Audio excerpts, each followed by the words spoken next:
My name is Trevor Lohman. I'm the author of God's Eye View. I look forward to sharing my expertise in neuroscience research with you. Stick around till the end if you want to learn more about the physics and science of consciousness.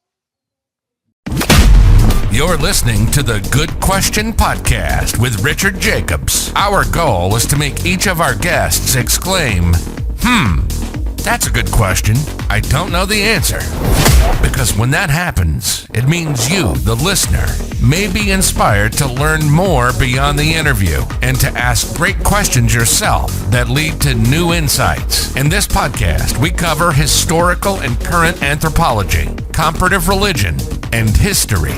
Welcome, and let's get started. Hello, this is Richard Jacobs with the Good Question Podcast. My guest today is Trevor Lohman. He's an author of a book called God's Eye View. Just a little bit about his background. He's a clinical neuroscience researcher focused on neurodegenerative disease research. And the God's Eye View book talks about the history of quantum physics, consciousness, and why 200 years of quantum experimentation interfaces with the existence of the supernatural and either supports it or doesn't. So we're going to explore that and some other topics. So Trevor, welcome. Thank you. Yeah, thanks for having me, Rich. Yeah, just tell me a bit about your background. So you're into neuroscience and all that, but then we're going to be talking about questions of faith. So how did the two intersect for you? Yeah, sounds great. Yeah, so I'm a neuroscience researcher. I do clinical neuroscience research. So that means that I don't generally study these kinds of topics. I study humans, observational research and analysis, trying to figure out what causes diseases like Alzheimer's and Parkinson's and stroke. So that's my day job. So by day, I do that. But, over the past, I say 5 years or so, I've kind of been diving into the other side of neuroscience research in my spare time, which is the neuroscience of consciousness. I was kind of,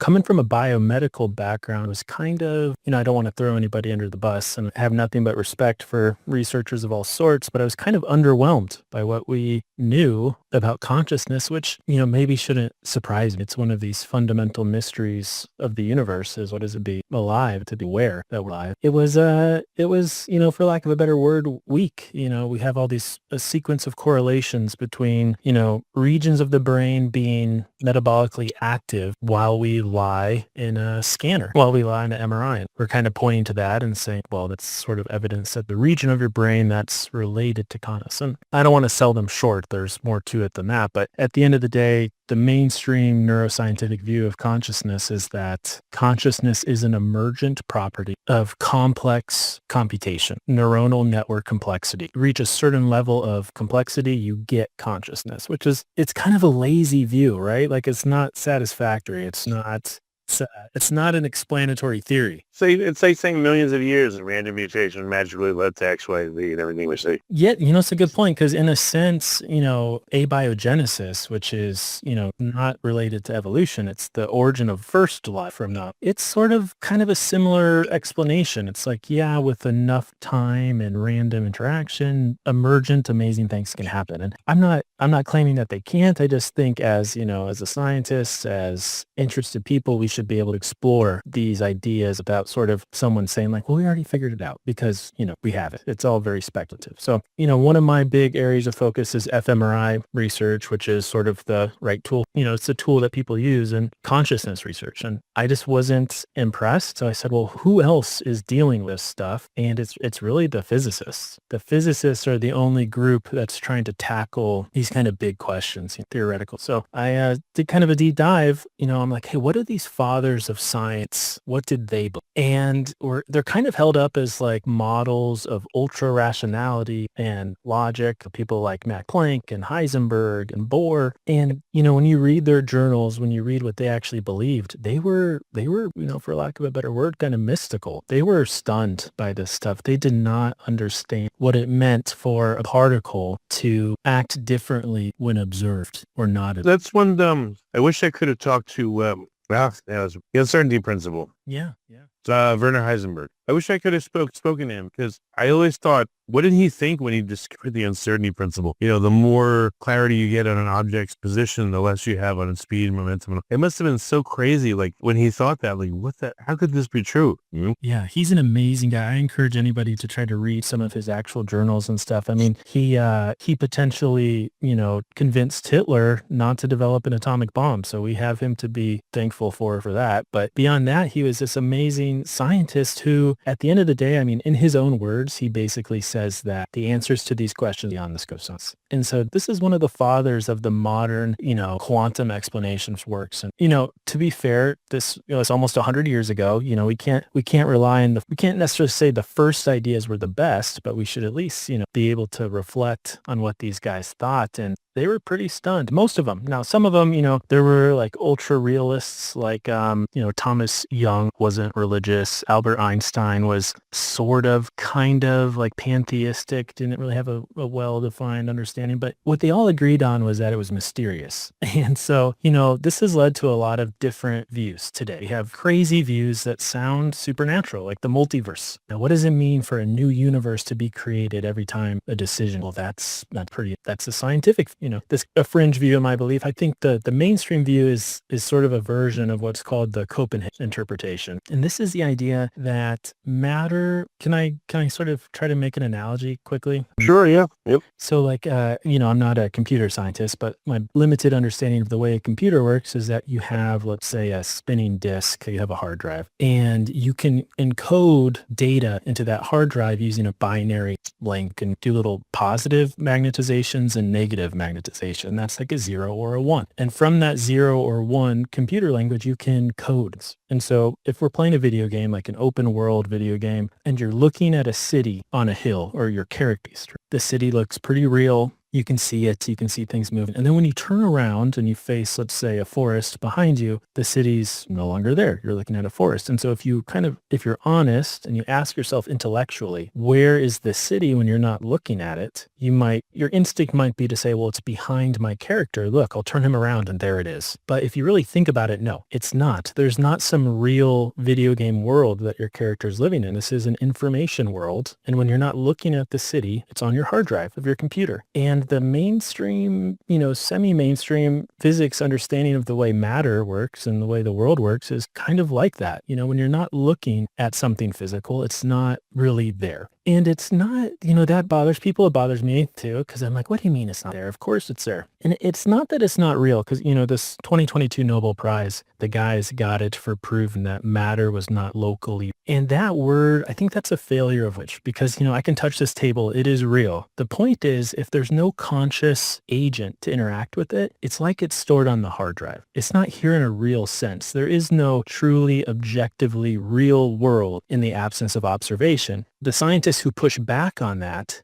insist on a base reality, they're insisting on a sort of God's eye view, a view that there really is a world in the absence of states. And that's just not what the experimental evidence supports. I know it's a crazy idea, so people obviously know. Well, what's an example of an experiment that elucidated? Is this like the double slit experiment, or like what kind of experiment elucidates this? Yeah, that's, I would say, kind of like the classic experiment that's really misinterpreted. I've heard, many different explanations of it. Let's talk about it. What about it when there's observation or lack of observation that the experiment changes? How? Sure. Okay. So we'll go back to the earliest versions of this experiment where they used light, and, they shine light at two slits. And if light was a particle, you'd expect to see like those two slits, like let's picture a flash, and you put a metal plate in front of the beam of the flashlight with two vertical slits. And then we allow that light to shine a back wall of your, if light was a particle, you'd almost expect that plate to act like a stencil with spray paint. You would expect to see like two vertical bars on the back wall, but that's not what you see at all, because what happens is when the light passes through those slits, it creates two new light sources. So you no longer have a single flashlight, you have two slits emitting light. And those slits of light interact and interfere with each other like waves in a pool. And so you see kind of a ruffled interference pattern on the back wall. And, when Thomas Young did that experiment 300 years ago, they said, oh, light's a wave. And we kind of forgot about it 100 years. But then some experiments were showing that light is actually a particle, which conflicted with that earlier. And so they were trying to test this. What is light a wave or a particle? And so this guy, G.I. Taylor, he figured out a way to send tiny little packet of light one at a time, kind of forcing it to act looks like a particle. We want like one photon at a time? Exactly. They didn't even call them photons back then, but exactly. That's what it was, one photon. And so if you send one photon at a time at a double slit, you're forcing an outcome. It's a particle. It has to be a particle. So you would expect to see two bars on the back wall, on the photoreactive film in the back of your experimental apparatus, but you still see an interference pattern. And so this is kind of a problem, because how can light waves interfere with each other if there's only one particle passing through one slit? It invoked all sorts of weird ideas about time travel and weird intelligence ascribed to a photon that didn't make sense. So they said, okay, we'll figure out a way to do this where we measure what slit the photon passes through. And so when they do that, when they attempt to observe the photon, because, the photons, you can't see it, so you have to measure it with a device. As soon as you try to measure it, it collapses in physical particle, and you no longer get an interference pattern. You get two vertical bars. Does that matter if you monitor one slit or both slits? It doesn't. You can look at them both. And so they go, okay, well, let's try this with electrons, because photons are weird. Light is funny. It could be some type of weird, like maybe the sensor is interacting with the photon in this weird way that it changes behavior. So they go to electrons, and you see the exact same thing with electrons. Whether you send one at a time, whether you send thousands at a time, if you try to measure which slit the photon passes through, you get two vertical bars. If you don't measure, you get an interference. And then they go, well, electrons are weird too, right? They're these tiny little subatomic particles. Who really knows? So they start doing it with molecules. They start doing it with big moles, 1,000 atoms, 2,000 atom. They start doing it with amino acids. And no matter what particle you try to pass through a double slit, if you don't measure which slit it passes through, it behaves like a wave. And so there's a series of experiments that just balloon out of this, where they start entangling particles, and they realize that, if one particle turns left at a decision point, the entangled particle on the other side of the world will turn right. And, if anyone's interested in this stuff, I encourage you to look into it. There are principles of the way that these subatomic and even, molecular pieces of matter behave that just don't fit with the classical Newtonian understanding of the way it works. And so that right there is exciting right off the bat. But then, okay, what does this have to do? Right. So if I can sort of make another kind of analogy or illustration. Well, one second. If you put a detector on the slits of a double slit experiment and you have it passively record data and you leave the room, does that make any difference whether you're in the room just looking at the result? Right. And so that's an actually interesting question, because there's this question of, is there a difference between observation and measurement? And that's something that's kind of difficult to tease out, because you can't see these particles. And as soon as you can see them, it kind of becomes impossible to do the experiment, right? Because you can't not, you know what I mean? So the best way to do it is to try to measure it. And whether or not there's an observer in the room with an invisible particle that you can't see doesn't affect it. And so you can come in later, look at the recordings, and the same thing. Doesn't matter if you're there to see it in person or not. If you have a way to determine what slit the particle passed through, then it will behave like a particle. If you don't, it doesn't. And it doesn't matter if you put the detectors before the slit or a mile after them, which they've done with like fiber optic cable and things. It doesn't matter. And so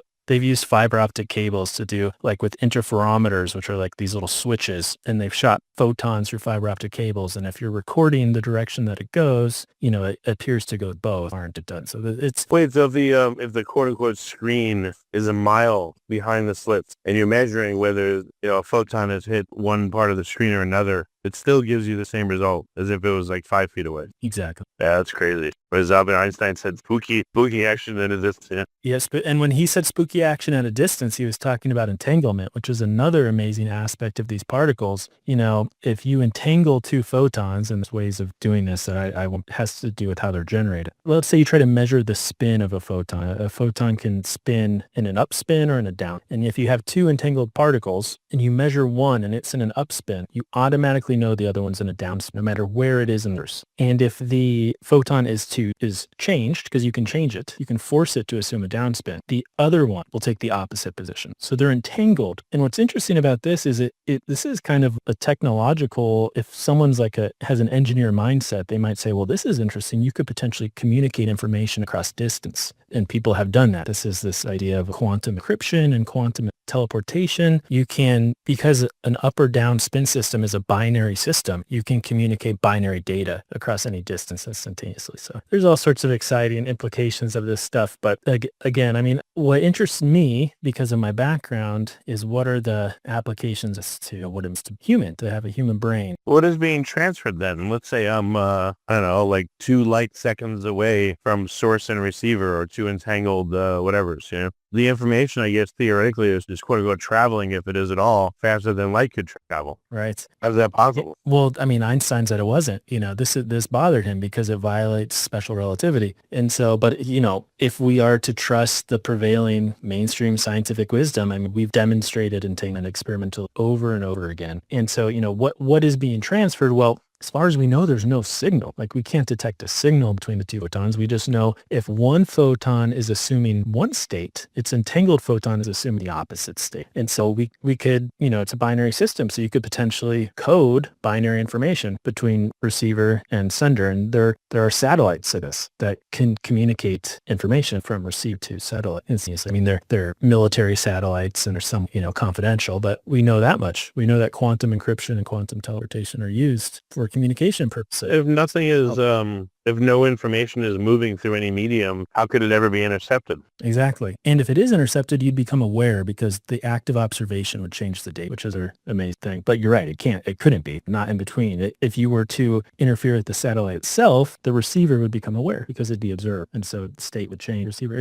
It's amazing. It's mind blowing. I try not to dive too much into that though, just because I'm not a physicist, but at the very least, anyone listening, I would hope that the awareness of these things that we don't understand. Richard Feynman said, nobody understands quantum mechanics. And so he said, if you do, you're liars. Exactly. And if someone says they do, then they're lying. And he's the father of quantum electrodynamics. So the point is we have some serious gaps. And so we should have some, I hope, intellectual humility as neuroscientists when we're saying the neuron is fundamental to consciousness. Maybe it might be, but actually we don't really have any compelling evidence that that's the case. And so the mainstream view is that computation in neurons gives rise to consciousness. And so if I might just kind of give an example of what fascinates me about consciousness and what consciousness is, because I'm not sure most people really have a well thought out idea of what it is to think about how the difference between the human ear and a microphone. And if I could just run through this really quickly. So you imagine we're in the same room together and you say to me, you say hi, you say hello. So you are creating a compression wave that goes through the air and eventually makes contact with the tympanic membrane, my eardrum inside my ear, and vibrates at a certain,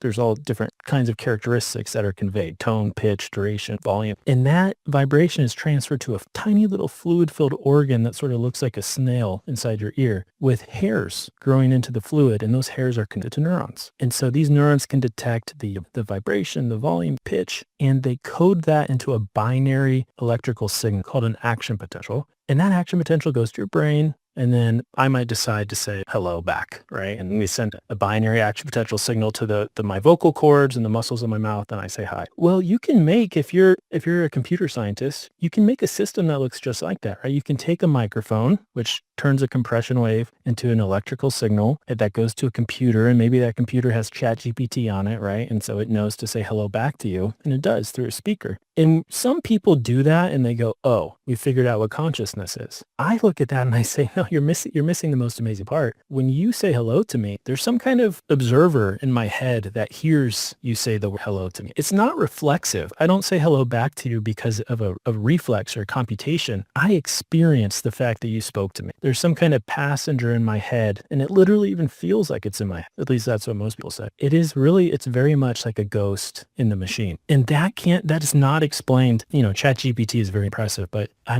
don't think anyone's truly convinced that there's a conscious agent inside that server that's really aware. They can feel like it. Yeah, it can, It can simulate it very well. And it's the first chatbot came out in 1963. People don't realize that. Even back then, people were convinced that it was conscious. It's easy to simulate consciousness. I would never argue that. But I think people underestimate this idea of awareness. They're like, I'm actually experiencing something when I see something. A camera can take a photo just like my eye, but the camera is not aware of the contents of the photo, right? And so, the question is, if I plug that photo into ChatGPT and it understands what's in the photo, does that mean ChatGPT is conscious? I don't think we have any evidence of that. And I think it's actually kind of a silly thing to say that. So you don't think that AGI is possible? You don't think what do you? I'm not going to say that I don't think it's possible. I think you can do a lot. And I think, listen, neurons are, I'm fascinated by it, incredible at integrating information, coming to decisions, complex decisions. The parallel processing power of the brain is truly amazing. And I think all of that is computational. I think emotion is computational. I think understanding language is computational. I think producing language is computational. What I don't think computation can explain is the perception of being a passenger in this machine,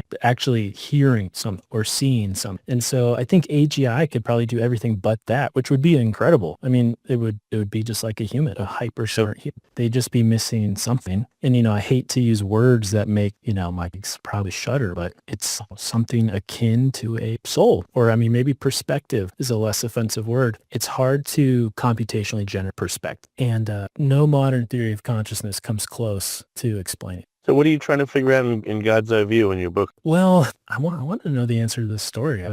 I can read the Neuroscience of Consciousness research. It's not a foreign language to me, and so I could see how incomplete it was. So I wanted to say, well, what's the history of this? What do the great fathers of science say about this phenomenon of being aware? And that took me down this road of theoretical physicists and debates in Denmark between Einstein and Bohr, and how has your perception been refined or changed in doing the research for the book? My perception on consciousness? Yeah, consciousness and, any quantum issues, et cetera.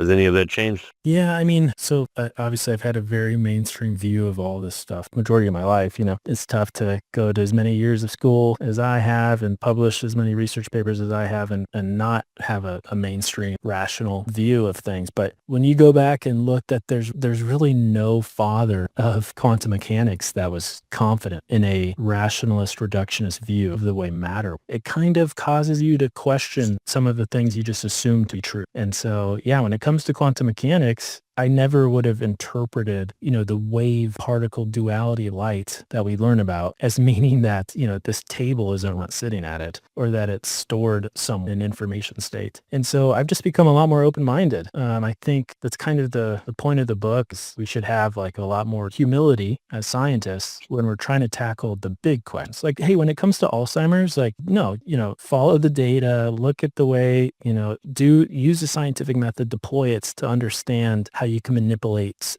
certain biomarker, right? That 100%. But when it comes to what is the meaning of life? Why is there something rather than nothing? How did life emerge? I think we got to kind of acknowledge that just barely scratching the surface. We just really don't know. It's made me a lot more. Well, it seems like we will forever be scratching the surface, Exactly. We just always have it. There's a quote, Max Planck, when he was 17, wanted to become a physicist. And so he was at the University Nick, and he had a PhD advisor, Professor Von Jolly, Philip Von Jolly. And so Max Planck went to him and said, I want to study physics. And and Professor Von Jolly laughed and said, no, why? You've already figured everything out. There's nothing left to discover. And so he tried to talk him out of physics. And he, Max Planck was a Lutheran. He just couldn't believe that we had already figured out everything was the universe. And so he went into physics. And now we have quantum mechanics because of that decision. So I don't know if your religious worldview, if you have one, does that intersect with, the contents of the book with quantum mechanics, with any of that? Or have you seen anyone try to draw parallels between the two? It does, certainly. So I've been an atheist my entire life, not since birth, obviously, but at some point you start wondering and you start looking around, and I felt like everyone who was religious was certain, like they just seemed to know for sure. And that bothered me because I just felt like there's no way to, and I still kind of feel that, but so that pushed me into science. And so I was learning about, I was a child of the 90s. So this was like an exciting time in science. Science felt very curious. We're doing Human Genome Project and doing all this amazing stuff in space. And it felt humble and open-minded, and it felt like the right tool for the job. And I love science. I'm a scientist. But now, after being in the field as long as I have, there's sort of this this certainty that some scientists get. Not all, actually. I think people are wrong to believe that scientists aren't humble and curious in some cases. But as a field overall, I'd say we've kind of developed like a scientism where we feel like we've kind of answered all of the big questions. And I think the book is sort of a rebuke of that. And so once you lose that certainty about the scientific explanations of the universe, you can't help but start to wonder, like, well, what else is out there? So I've become a lot more open-minded. I've, even gone so far as to occasionally call myself a Christian, which I couldn't ever have imagined saying when I was, 2020. So yeah, I mean, being intellectually humble, like I think the fathers of science were, many of them, most of them, it makes you a lot more open-minded to the potential for a supernatural explanation, or at least an explanation that we can't yet understand. All right. So what else is explored in the book? Like I don't know. What do you feel like, when I've taught stuff to people, I feel like I learn a lot. I've written about stuff, I feel like I learn a lot. So what do you feel you learned by writing the book? I learned a lot about free will. Is it your free will that made the book? Maybe, I think it might have been. I was not familiar that there was such a big field of free will research and of neuroscience research. And I wasn't aware of how many books have been written on the topic. And even one of kind of like my heroes, because he's a genius, Robert Sapolsky. I love his work. Oh yeah, I've interviewed him. So he's cool. Really? Yeah. 8 months ago, yeah. He's kind of come out very much against free will, and he has some great books. And he, in some of his interviews, he's very open that he's had a lot of religious trauma in his life, like in his teens. And so he does, it kind of seems like he is on a mission to sort of disprove in some of his more recent books, free will. And, I think people should explore his arguments because they're interesting. And they do tend to rely on, though, there being a relationship between biology and behavior. And I would never argue that that's not the case, right? Like, look at if you have someone who's an alcoholic in your life, an addict, like clearly there's a relationship between biology and behavior.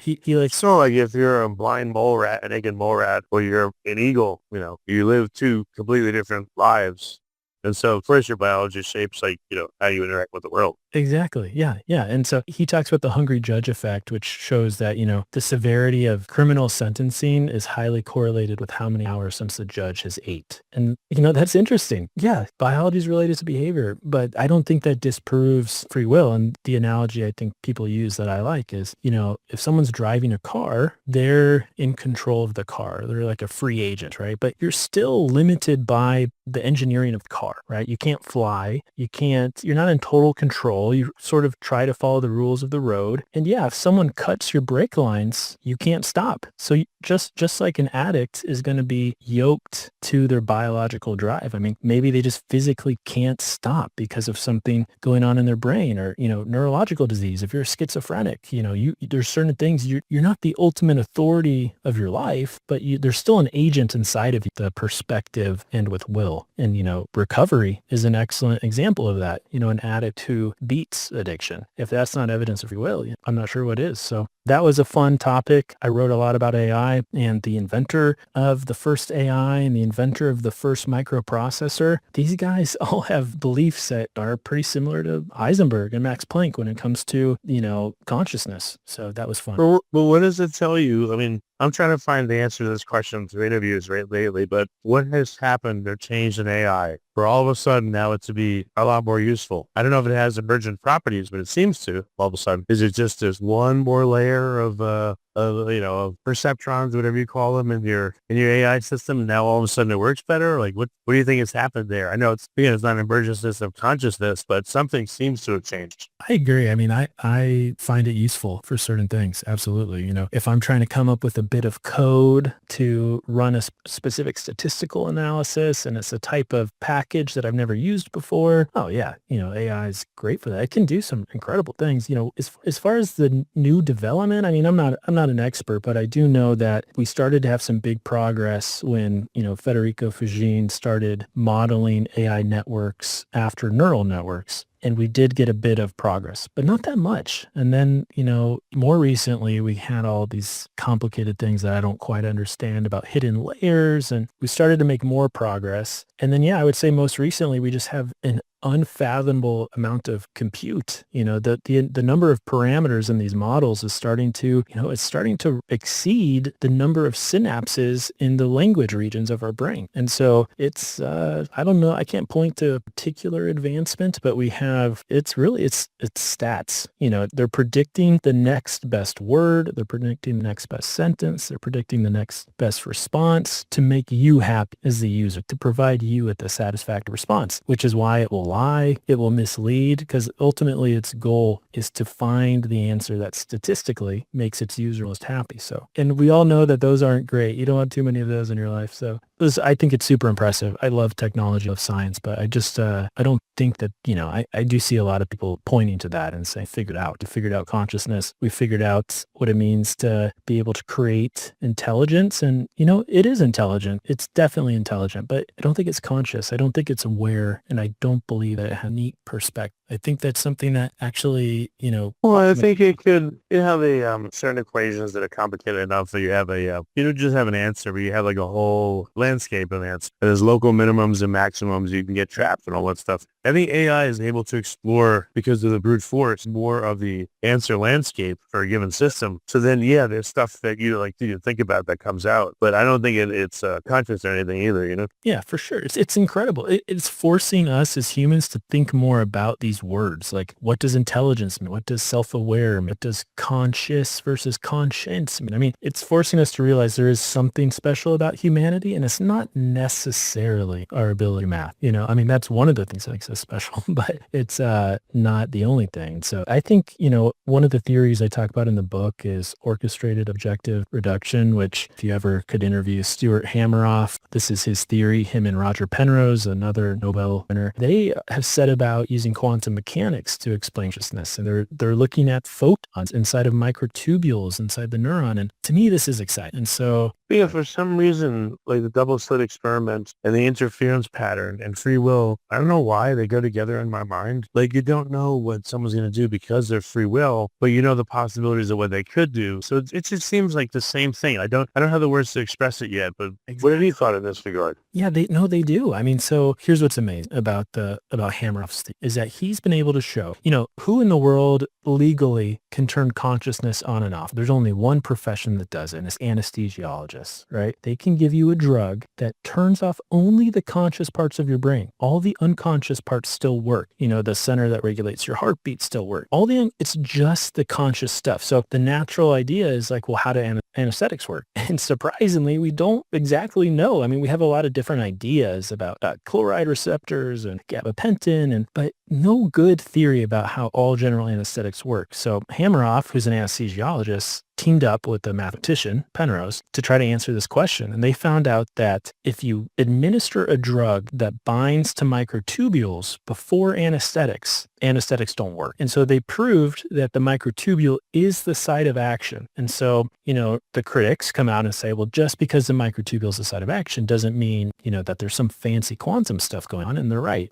So then they were able to show that microtubules collect photons, that if you shine a laser at a microtubule, it captures photons from that laser. And if you administer anesthetics, they don't. And so they've been able to demonstrate that light and anesthetics in photons are related. And so, that's not an explanatory theory either. But what's interesting about that is photons can communicate information across any distance. We know that about entanglement. So there's something kind of exciting about photons in microtubules in neurons being the site of consciousness, because it sort of implies this idea that, Nikola Tesla talked about and many others talked about is that the brain is kind of like a receiver. And again, this is wild speculation, but it's just as speculative as mainstream consciousness. So I hope people continue it. Yeah, no, I agree. In a human cell, where is the life in the cell? If you started chopping it up into pieces, at what point would it be dead? At what point is it alive? Like, where is the life in my body? My head, my eye, my leg? It's weird. Or the fact that, we're composed of trillions of cells, trillions of bacteria, viruses, yeast, fungi, blah, blah. But yet we feel like one thing that acts in a concerted way. Why? Exactly. This is the type of humility and curiosity that I wish, every scientist had. To me, that's what it means to be a scientist, is not to just find an answer and then preach it, but try to really figure out what the answer is, And those are complicated questions that we don't have answers to. And anyone who says they do, they're deceiving themselves into you. And so, but, fortunately, there are some brave people out there with mainstream credentials that try to explore this stuff, like Michael Levin with bioelectricity, trying to show how, there are weak electrical fields that kind of tell our cells that we're part of one organism, and that cancer could be a failure for a cell to recognize that field and realize it's part of a broader organism, and it starts to act in its own self-interest. It starts to act like a unicellular organism, and so it starts to divide and it starts to spread. And so, I'm just grateful that there are some people who are brave enough to do that stuff, but they face a lot of criticism, which is fair. But career-wise, the best thing you can do is just parrot the mainstream view. But fortunately, that's not what everybody does. We're learning lots of interesting things still. Well, very good. Where's the best place for people to get your God's Eye View book? Is it published yet, or where's it at? And it's Amazon. So Amazon is the place to go. Softcover, hardcover, audiobook, ebook. Yeah, just check it out. God's Eye View by Trevor Lohman. How the most beautiful experiment changed our perception, God, consciousness, and itself. But then where else can people see more of your work and find out more about you? So, again, by day, I do mainstream stuff. So if you're interested in neuroscience research, you can look up some of that. I also have a podcast with a buddy of mine called Happy Fools, but it's just for fun. It's just a way to connect with a friend about these difficult concepts. And so, check out the book. I'd love to know what people think. My email's on the back cover, so let me know. Okay. Well, excellent. Well, thanks for coming on the podcast, Trevor. I appreciate it. And again, you're willing to speculate, which is awesome. It's very helpful. Thanks for having me, Rich. Thank you for listening to the Good Question Podcast. Please email support@thegoodquestionpodcast.com if you have any referrals to great guests for us to interview. Visit thegoodquestionpodcast.com to hear more interviews. And please help us spread the word by rating and reviewing us on Apple Podcasts, iTunes, Spotify, YouTube, or wherever you listen to this podcast. Composed of trillions of cells, trillions of bacteria, viruses, disease, fungi, blah, blah. But yet we feel like one thing that acts in a concerted way. Why? Exactly. This is the type of humility and curiosity that I wish, every scientist had. To me, that's what it means to be a scientist is not to just find an answer and then preach it, but try to really figure out what the answer is, and those are complicated questions I don't have answers to. And anyone who says they do, they're deceiving themselves into you. And so, but, fortunately, there are some brave people out there with mainstream credentials that try to explore this stuff, like Michael Levin with bioelectricity, trying to show how, there are weak electrical fields that kind of tell our cells that we're part of one organism, and that cancer could be a failure for a cell to recognize that field and realize it's part of a broader organism, and it starts to act in its own self-interest. It starts to act like a unicellular organism, and so it starts to divide and it starts to spread. And so, I'm just grateful that there are some people who are brave enough to do that stuff, but they face a lot of criticism, which is fair. But career-wise, the best thing you can do is just parrot the mainstream view. But fortunately, that's not what everybody does. We're learning lots of interesting things still. Well, very good. Where's the best place for people to get your God's Eye View book? Is it published yet, or where's it at? And it's Amazon. So Amazon is the place to go. Softcover, hardcover, audiobook, ebook. Yeah, just check it out. God's Eye View by Trevor Lohman. How the most beautiful experiment changed our perception, God, consciousness, and itself. But then where else can people see more of your work and find out more about you? So, again, by day, I do mainstream stuff. So if you're interested in neuroscience research, you can look up some of that. I also have a podcast with a buddy of mine called Happy Fools, but it's just for fun. It's just a way to connect with a friend about these difficult concepts. And so, check out the book. I'd love to know what people think. My email's on the back cover, so let me know. Okay. Well, excellent. Well, thanks for coming on the podcast, Trevor. I appreciate it. And again, you're willing to speculate, which is awesome. It's very helpful. Thanks for having me, Rich. Thank you for listening to the Good Question Podcast. Please email support@thegoodquestionpodcast.com if you have any referrals to great guests for us to interview. Visit thegoodquestionpodcast.com to hear more interviews. And please help us spread the word by rating and reviewing us on Apple Podcasts, iTunes, Spotify, YouTube, or wherever you listen to this podcast. Interviews. And please help us spread the word by rating and reviewing us on Apple Podcasts, iTunes, Spotify, YouTube, or wherever you listen to this podcast.